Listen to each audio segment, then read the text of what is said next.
At my husband's funeral, my daughter texted, "Sorry, Mom. Today is my boyfriend's birthday." I simply nodded and folded the obituary. 3 weeks later, she opened the letter from my lawyer and fell to her knees in silence. But I'm getting ahead of myself. Let me tell you how we got there. The morning of Robert's funeral, I woke up at 5 a.m. in our empty house. The silence was deafening. For 28 years, I had woken up to his gentle snoring, the sound of him making coffee, his quiet humming while he shaved. Now there was nothing but the hollow echo of my own breathing in a house that suddenly felt like a mausoleum. I sat on the edge of our bed staring at his pillow, still indented from where his head had rested just 5 days ago. The funeral home had asked me to bring his best suit. I had chosen the navy blue one he wore to Jessica's college graduation. The irony wasn't lost on me. Before we continue, comment where you're watching from and subscribe to the channel. We'd love to see how far our stories are reaching. She hadn't even bothered to show up on time that day either. She had walked in 30 minutes late, hair still wet from the shower, because she had been out until 3 a.m. at some party. My phone buzzed on the nightstand. For a moment, my heart leaped. Maybe it was Jessica, calling to say she was on her way, that she would be there to help me through this impossible day. Maybe she had come to her senses and realized that this was bigger than whatever petty drama was consuming her life this week. Instead, it was a text message. "Sorry, Mom, today is Tyler's birthday, and I promised we'd go to Napa for the weekend. I know Dad would understand. He always said I should live my life. We'll call you later. Love you." I read it 3 times. Then I set the phone down on Robert's nightstand and stared at the wall where our wedding photo hung. My husband of 28 years was dead, and my only child was choosing her boyfriend's birthday celebration over his funeral, Tyler. The 26-year-old wannabe influencer who had been dating my 30-year-old daughter for 8 months and somehow convinced her that family obligations were toxic and limiting her potential. I should have been shocked. I should have called her, screamed at her, demanded she come home immediately. But instead, I felt something I had never expected to feel about my own daughter, complete and utter indifference. The last piece of my heart that had been reserved for hope simply closed off like a door slamming shut.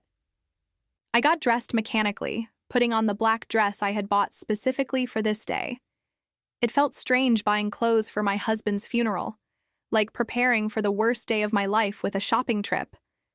Robert had been sick for 6 months, and Jessica had visited exactly twice.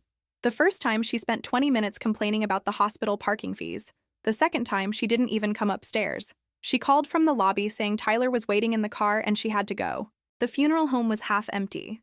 Robert's work colleagues came, their faces solemn and respectful. A few neighbors showed up, people who had known us for years. Mrs. Henderson from next door squeezed my hand and whispered, "Where's Jessica, dear? I expected to see her." I smiled and said she couldn't make it. Mrs. Henderson looked confused but didn't press further. What could I say? That my daughter was wine tasting while we buried her father? I sat in the front pew alone. The empty space beside me felt like a canyon, a physical manifestation of everything that was wrong with my family. During the eulogy, I found myself scanning the back of the church every few minutes, hoping against hope that Jessica would walk in late, flustered and apologetic, her hair a mess from rushing. She never did. Father Murphy spoke about Robert's dedication to family, his love for his daughter, his pride in watching her grow into a successful young woman. I almost laughed out loud. If only he knew that Robert's pride was built on carefully constructed lies, that Jessica had spent the last 5 years treating us like an ATM machine with occasional dinner obligations attached. She called when she needed money, when her car broke down, when she wanted us to co-sign something. But she never called just to talk, never visited just because she missed us. After the service, people approached me with their condolences. "He was so proud of Jessica," they said. "She must be absolutely devastated." I nodded and thanked them, playing the role of the grieving mother whose daughter was too overcome with grief to attend. What else could I do?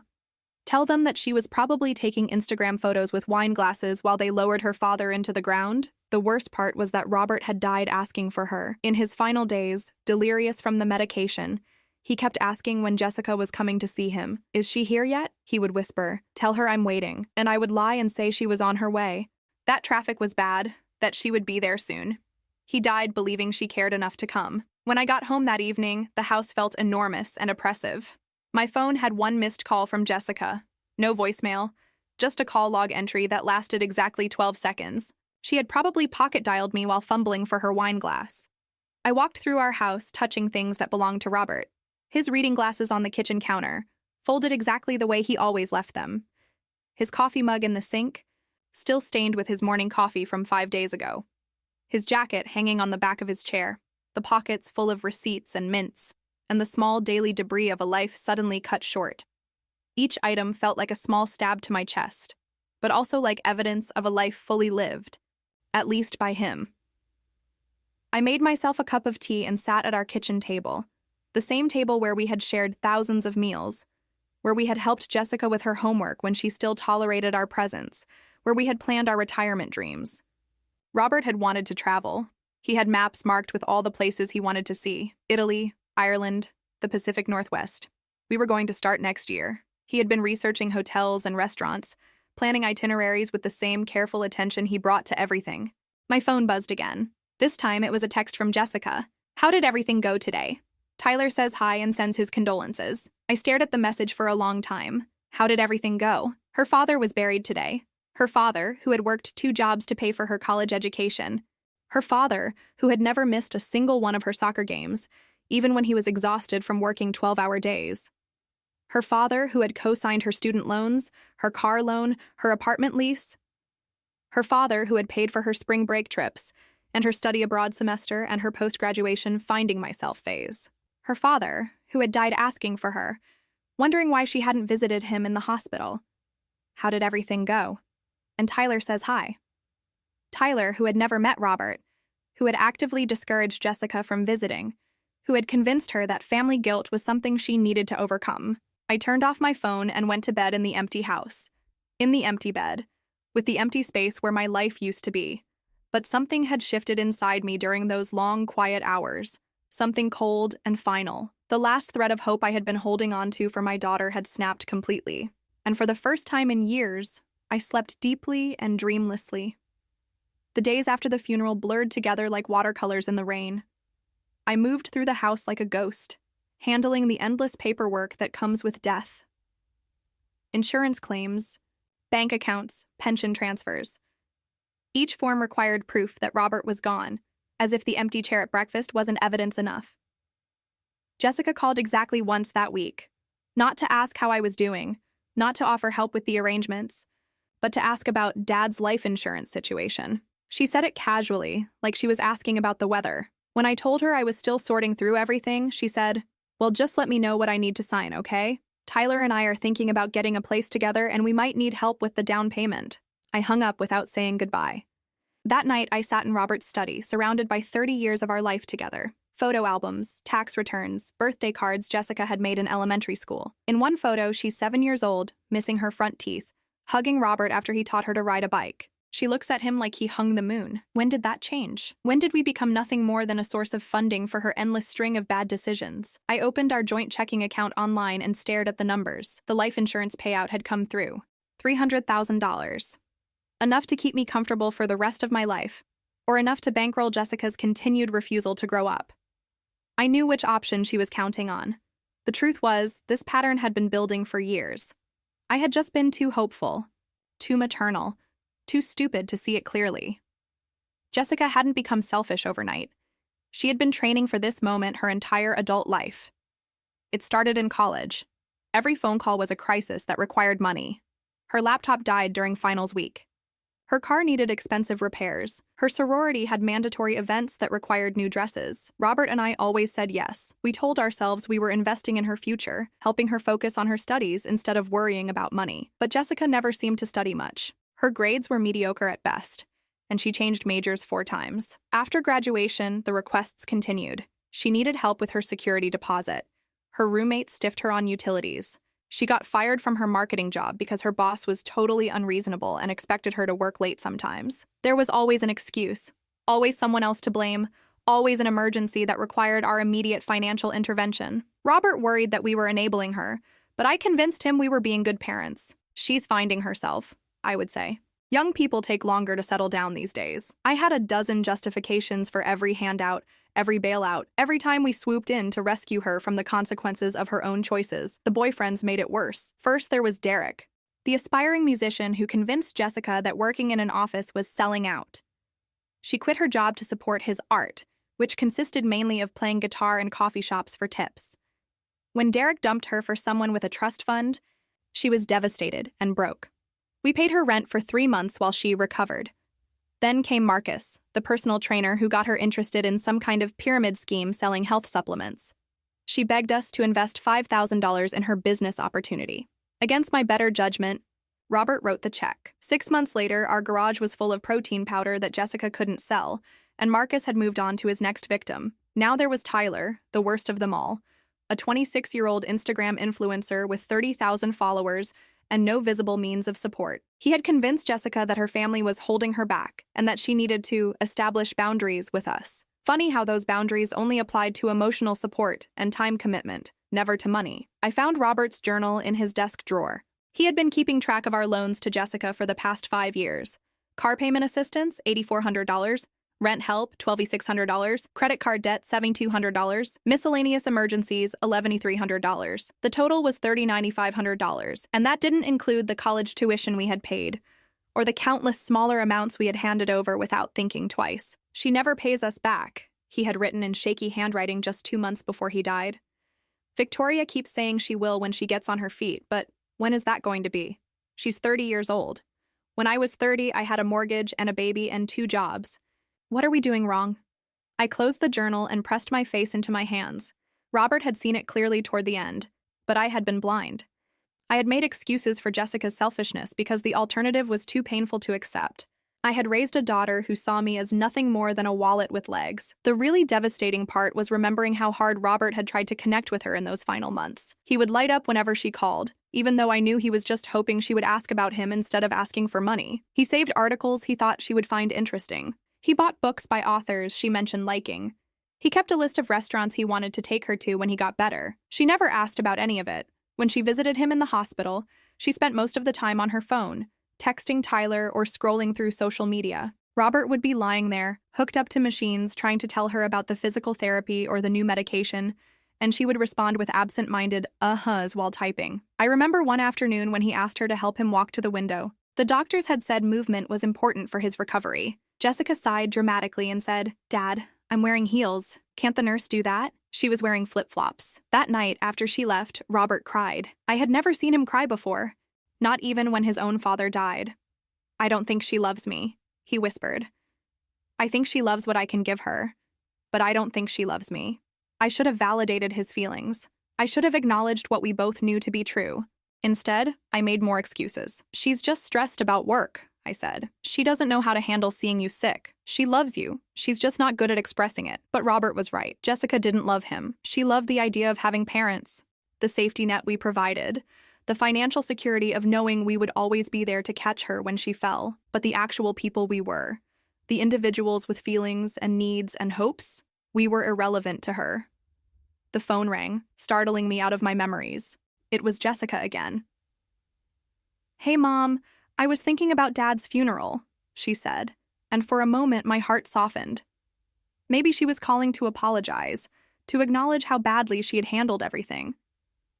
"I feel terrible that I missed it," she continued, "but I was thinking we could have a memorial service or something, like a celebration of life. Tyler has some really good ideas about venues, and I know a photographer who could document everything really beautifully. We could invite all of Dad's friends and make it really special." I blinked slowly. She wanted to throw a party, a photographed, documented party where she could play the role of the grieving daughter for social media. "We already had a funeral, Jessica," I said quietly. "I know, but that was so formal and sad. This would be more uplifting, more like Dad would have wanted, and honestly, I think it would help me process my grief better." Her grief that was so overwhelming she had to go wine tasting during her father's burial. "How much would this celebration cost?"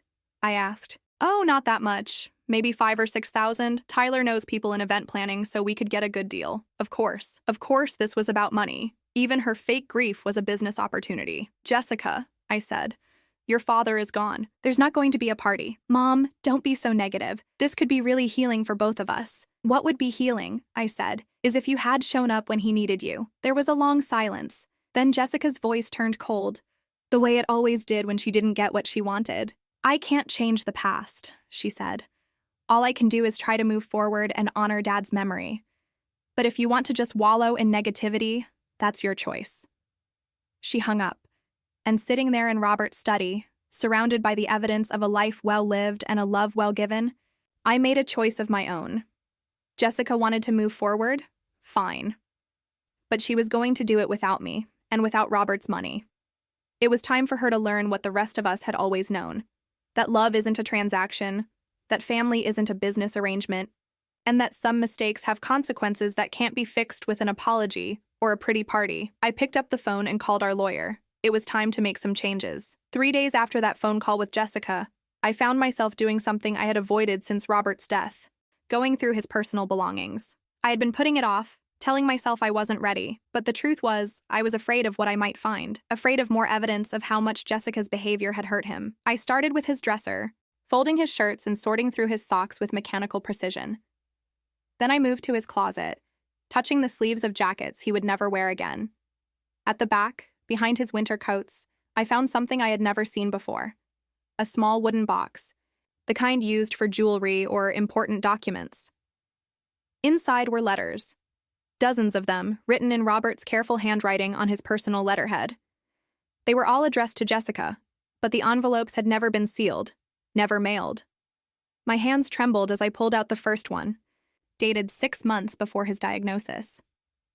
"My dear Jessica," it began. "I'm writing this because I don't know how to say these things out loud anymore. Every time I try to talk to you about anything meaningful, you seem distracted or annoyed. I feel like I'm losing you, and I don't know why." I sank into his reading chair and continued reading. Letter after letter, Robert had poured out his heart to a daughter who never knew these words existed. He wrote about his disappointment when she missed family dinners for Tyler's Instagram events. He wrote about his confusion when she asked for money but never asked about his day. He wrote about feeling like he had failed as a father. "I see other men with their adult daughters," one letter read. "They go to lunch together, they call each other just to talk. Their daughters ask for advice about life, not just for bailouts from their mistakes. I wonder what I did wrong that you can't see me as anything more than a bank account." The letters got progressively sadder as his illness progressed. In one, he described lying in the hospital bed, hoping she would visit, planning conversations they could have about books he was reading or shows he was watching. In another, he admitted that he had stopped mentioning her to his friends because he was tired of making excuses for why she never came around. The last letter was dated just 2 weeks before he died. His handwriting was shakier, but the words were clear. "Jessica, I'm running out of time, and I need you to know something. I love you more than life itself, but I don't like who you've become.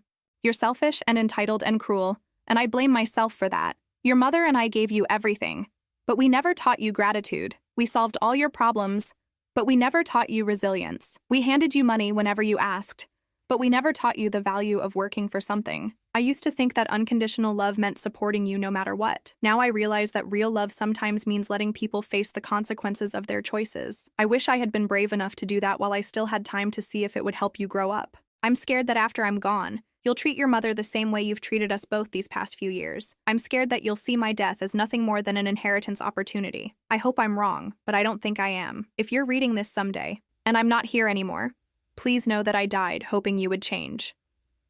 But I also died knowing that hope isn't enough. Love isn't enough. Some people have to lose everything before they understand what they had. I'm sorry I failed you as a father. I'm sorry I didn't teach you better, and I'm sorry that it took dying for me to finally see clearly. All my love, Dad." I sat in that chair for over an hour, crying until my chest ached. Robert had seen everything. He had understood exactly who Jessica was and exactly what she would do after he was gone. And he had carried that knowledge alone, writing these letters he never sent because he couldn't bear to hurt her with the truth. But there was something else in the box. Tucked under all the letters was a manila folder labeled, "For Victoria." Inside, I found documents I had never seen before. A will amendment, signed and notarized just 1 month before Robert's death. A meeting summary from our lawyer, and a handwritten note in Robert's distinctive script. "Victoria, if you're reading this, then I'm gone and you're probably dealing with Jessica's demands for her inheritance. I need you to know that I changed my will. Everything goes to you, not to her. I couldn't bear the thought of our life savings funding more of her selfishness. There's more. I've been researching charities that help elderly people who have been abandoned by their families.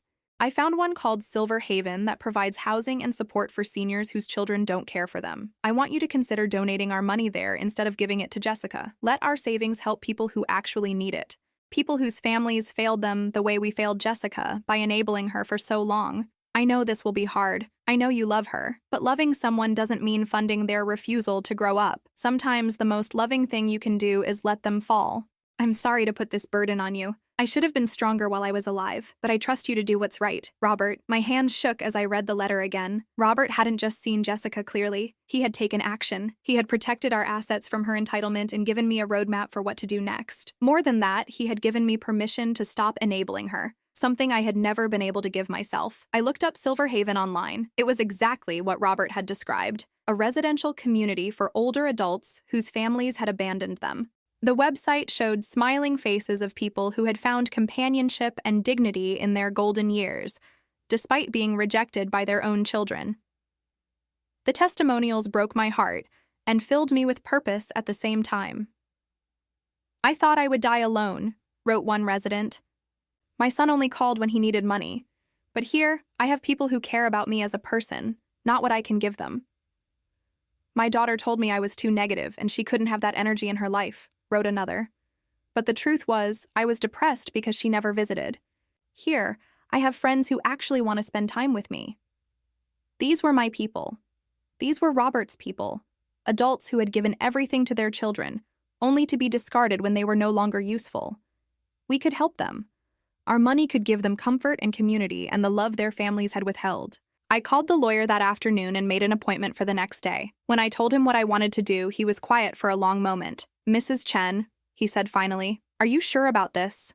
It's a significant sum of money. Have you discussed this with your daughter?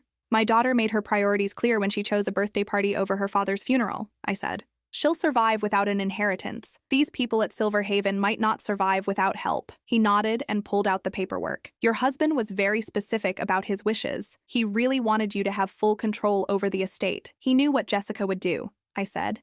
He knew she would see his death as a payday. He was protecting both of us. As I signed the papers that would redirect our life savings to Silver Haven, I felt something I hadn't experienced in months. Peace. This felt right. This felt like something Robert would be proud of. Instead of funding Jessica's continued irresponsibility, our money would help people who deserved compassion, people who understood the value of family because they had lost it through no fault of their own. The lawyer handed me copies of all the documents. So, just to be clear, he said, your daughter will receive nothing from the estate. She'll receive exactly what she gave her father in his final months, I said. Nothing. I drove home feeling lighter than I had since Robert's death. Jessica would be furious when she found out, but her anger couldn't touch me anymore.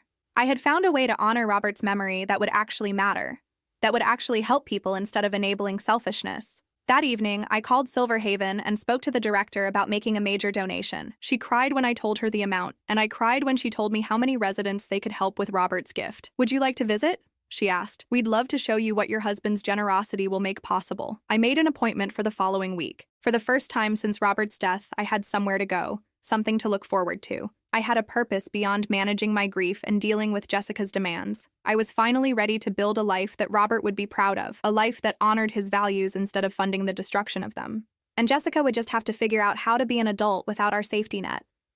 Maybe she would surprise me. Maybe losing her inheritance would finally teach her what all our enabling never could. But even if it didn't, at least I would know that Robert's legacy was helping people who truly deserved it. People who understood that love isn't measured in dollars, and that family is something you earn, not something you inherit. My visit to Silver Haven the following week changed everything. I had expected to feel sad, seeing all these elderly people whose families had abandoned them. Instead, I found myself in a place filled with laughter, purpose, and genuine human connection. Margaret, the director, walked me through the facility with obvious pride. The main building looked more like a luxury hotel than a nursing home, with comfortable seating areas, a library, an art studio, and a dining room where residents gathered around large tables, chatting over meals like old friends. Most of our residents come to us after being neglected or financially exploited by their own children, Margaret explained as we passed a group playing cards. They arrive broken-hearted and feeling worthless, but they leave here knowing they have value, that they matter to people who choose to care about them. She introduced me to Dorothy, an 80-year-old former teacher whose son had stolen her retirement savings to fund his gambling addiction. He told me I was being dramatic when I said I couldn't afford my medication, Dorothy said with a wry smile. Said I should just trust him to handle my finances. Took me 2 years to realize he was handling them right into his own pocket. Then there was Frank, a retired electrician whose daughter had convinced him to sign over his house to her, promising to let him live there until he died. She moved me into the basement and rented out my bedroom to strangers, he told me. Said I should be grateful she was helping me earn income. When I complained about the noise, she threatened to put me in the worst nursing home she could find. Story after story, each one a variation on the same theme. Children who saw their aging parents as burdens to be managed or resources to be exploited. But here at Silver Haven, these people had found something their families had never given them: unconditional acceptance and genuine care. The hardest part isn't the money, explained Helen, a petite woman who had been a nurse for 40 years before her son cleaned out her bank account. It's realizing that the person you loved most in the world sees you as nothing more than a problem to be solved or a wallet to be emptied. But here, people care about who I am, not what I can give them. As Margaret showed me the memory care unit, she mentioned their biggest need: funding for residents whose families had left them with nothing. We never turn anyone away, she said, but we rely on donations to care for people whose children have abandoned them financially as well as emotionally. That's when I knew Robert had been right. This was where our money belonged, not funding Jessica's latest whim or Tyler's influence career, but helping people who truly needed and deserved support. I'd like to establish a permanent endowment, I told Margaret, in my husband's name. Something that will help people like Dorothy and Frank and Helen for years to come. Margaret's eyes filled with tears. Are you sure? It's such a generous gift. My husband would have loved this place, I said. He would have wanted to help. Over the next 2 weeks, I worked with Silver Haven's development team to structure the Robert Chen Memorial Endowment. The fund would provide housing, healthcare, and activities for residents whose families had failed them. It would be Robert's legacy, something meaningful and lasting that honored his values. Meanwhile, Jessica continued calling about estate planning. She had started dropping by the house unannounced, ostensibly to check on me, but really to assess what she would be inheriting. I watched her walk through rooms with calculating eyes, probably mentally cataloging furniture and artwork. You know, Mom, she said during one visit, this house is way too big for just you. Have you thought about downsizing? Tyler and I could help you find something smaller, more manageable. I knew exactly what she was thinking. Sell the house, split the proceeds, let her take her share and run. It was the same approach she had taken to everything else in her life. Get what you can as quickly as possible, then move on to the next opportunity. I'm not ready to make any big decisions yet, I told her. I'm still processing everything. I get that, she said, but I could see the impatience in her eyes. But maybe it would be good to start thinking about the future. Dad wouldn't want you to be stuck in the past. The irony was staggering. Jessica, who had refused to visit her dying father, was now invoking his wishes to pressure me into giving her money. But I just nodded and changed the subject. The hardest part was watching her pretend to grieve. She had started posting photos on social media with captions like "missing my dad every day" and "still processing this huge loss." She shared memories that were obviously fabricated or exaggerated, painting herself as a devoted daughter who was struggling with overwhelming sorrow. Tyler even created a hashtag, grief journey. They posted pictures of themselves at restaurants with captions about how Dad would have loved this place, and at parks with messages about feeling his presence in nature. It was a performance, a calculated attempt to rehabilitate Jessica's image before claiming her inheritance. The most nauseating post was a photo of Jessica holding one of Robert's old books, with a caption that read, "Found this in Dad's study today. He wrote so many notes in the margins. I can hear his voice in every word. Some days the grief feels impossible, but I know he's watching over me." Robert had indeed written in that book, but Jessica had never shown any interest in his reading habits when he was alive. She probably hadn't even read the caption she had Tyler write for her. 3 weeks after my visit to Silver Haven, I got the call I had been expecting. "Mrs. Chen? This is Brian Walsh from Peterson, Walsh & Associates. I'm calling about the Robert Chen Memorial Endowment. All the paperwork has been finalized, and the funds have been transferred to Silver Haven. I wanted to confirm that you're ready to proceed with notifying your daughter about the estate distribution." "Yes," I said. "Send the letter."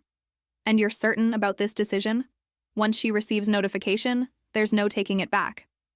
I thought about Robert's letters, about his final wishes, about Dorothy and Frank and Helen and all the other people whose families had failed them. I thought about Jessica choosing Tyler's birthday over her father's funeral, about her calculating eyes as she walked through our house, about her fake grief posts on social media. "I've never been more certain of anything in my life," I said. The lawyer mailed the letter that afternoon. Jessica would receive it the next day, and then this charade would finally be over. She would learn that her father had seen through her selfishness, that her inheritance was going to people who actually deserved help, and that her mother was no longer willing to enable her entitled behavior. I spent that evening at Silver Haven, having dinner with the residents and listening to their stories.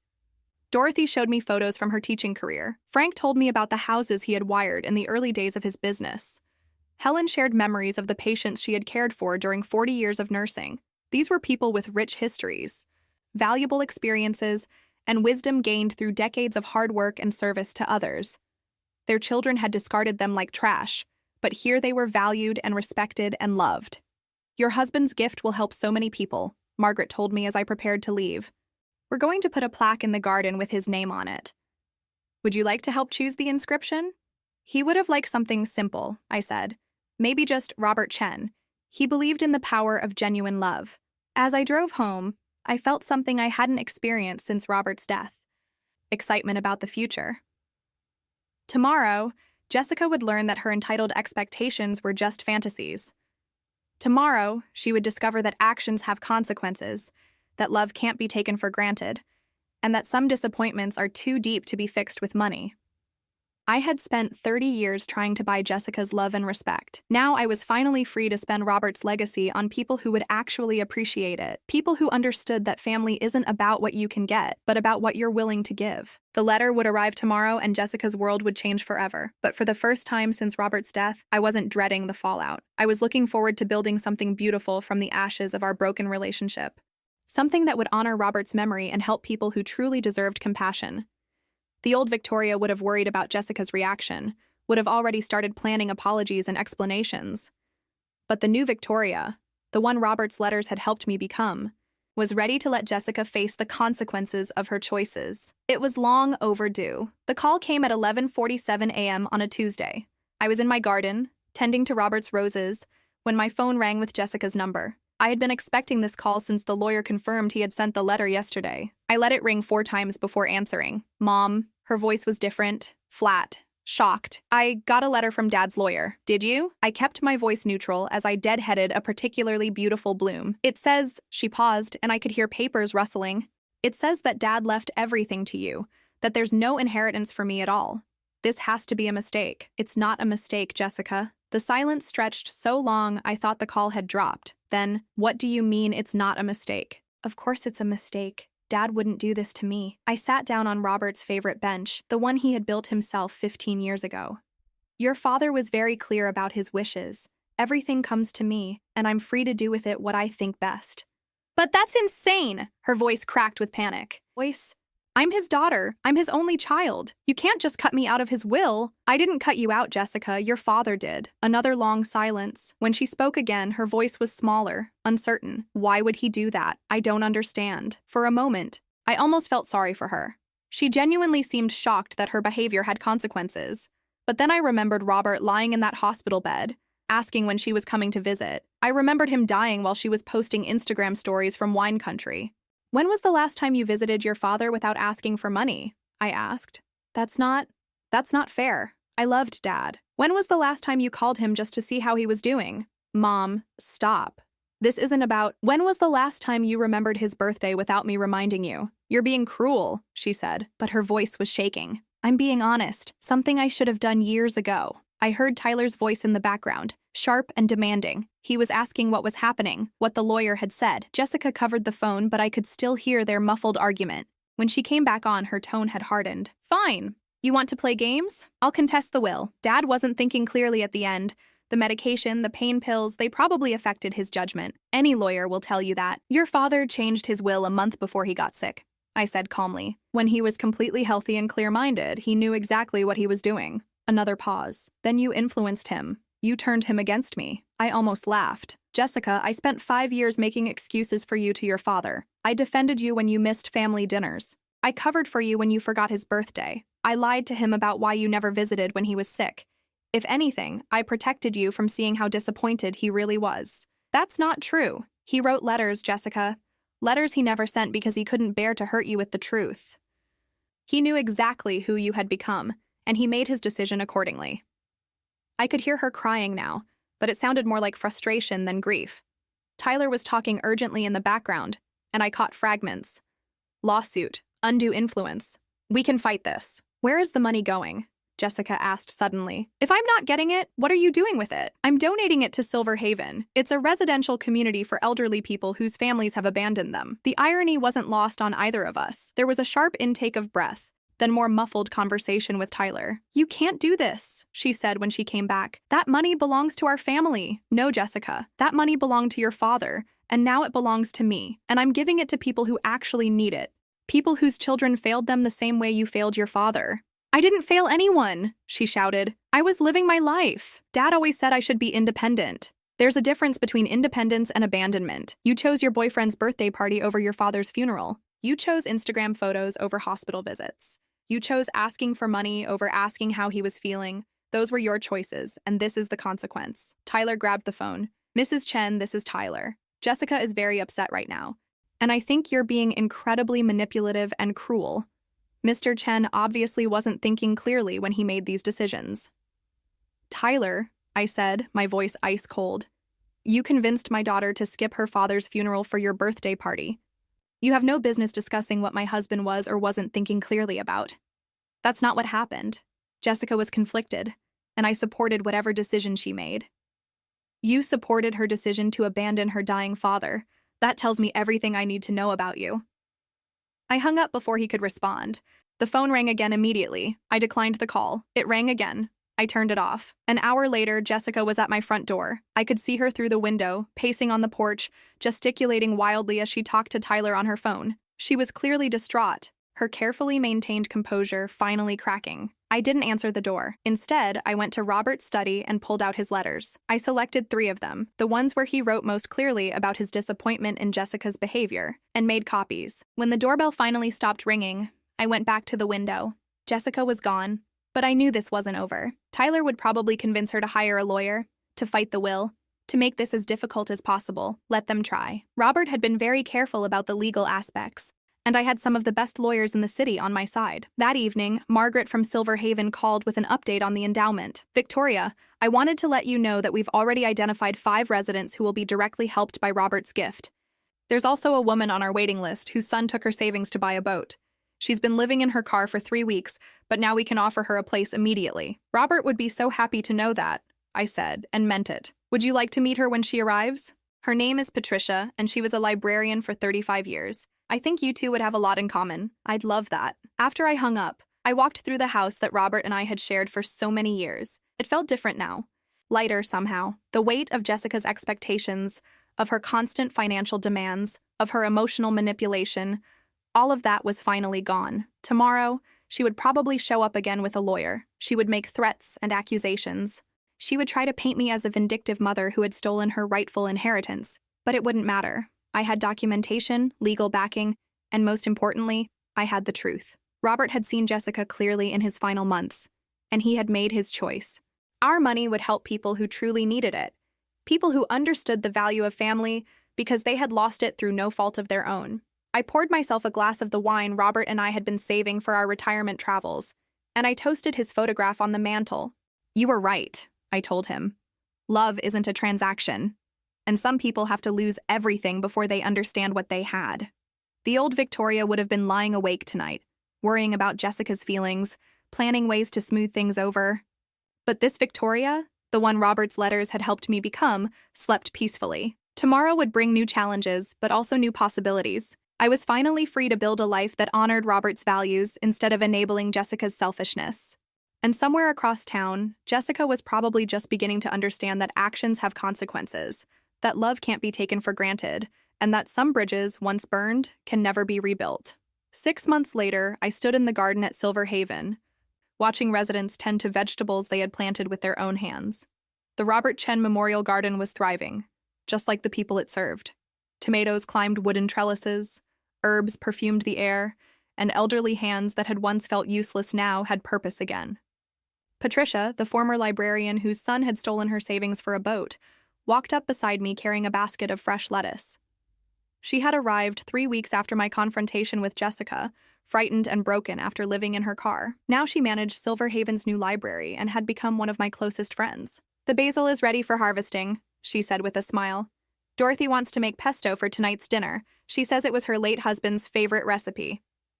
Robert would have loved seeing this, I said, watching Frank show a newer resident how to properly stake tomato plants. He always said the best investments were the ones that kept growing long after you made them. Jessica had tried to contest the will, just as I had expected. She hired an expensive lawyer, claiming emotional distress and undue influence. Tyler had convinced her they could prove Robert wasn't competent when he changed his will. They lasted exactly 6 weeks before their attorney advised them to drop the case. Your father was very thorough, the lawyer had told them, according to Margaret, who had somehow heard the story from a friend of a friend. He had medical records proving his mental clarity, witness statements, and a paper trail showing he had been planning this for months. You have no case. The legal fees had apparently cleaned out Jessica's savings. Tyler, faced with the reality that there would be no inheritance windfall, had promptly moved on to dating someone whose parents were still alive and wealthy. Jessica was alone now, truly alone. Probably for the first time in her adult life. She had called me exactly once since the lawsuit failed. It was my birthday, 2 months ago, and for a moment I thought she might be calling to apologize, to try to rebuild some kind of relationship. Instead, she had asked if I would consider giving her just a small loan to help her get back on her feet after Tyler left. When I declined, she accused me of being heartless and vindictive. She said I was destroying our family out of spite, that I was letting my grief make me cruel. There is no family to destroy, I had told her quietly. You made that clear when you chose a birthday party over your father's funeral. She hung up on me, and I haven't heard from her since. At first, I worried that I would regret my decision. I had spent 30 years putting Jessica's needs before my own, and the silence felt strange. But as weeks turned to months, I discovered something unexpected. Peace. Deep, genuine peace that I hadn't felt in years. I had built a new life at Silver Haven. I volunteered 3 days a week, helping with activities and just spending time with residents who understood what it meant to be discarded by people who should love you.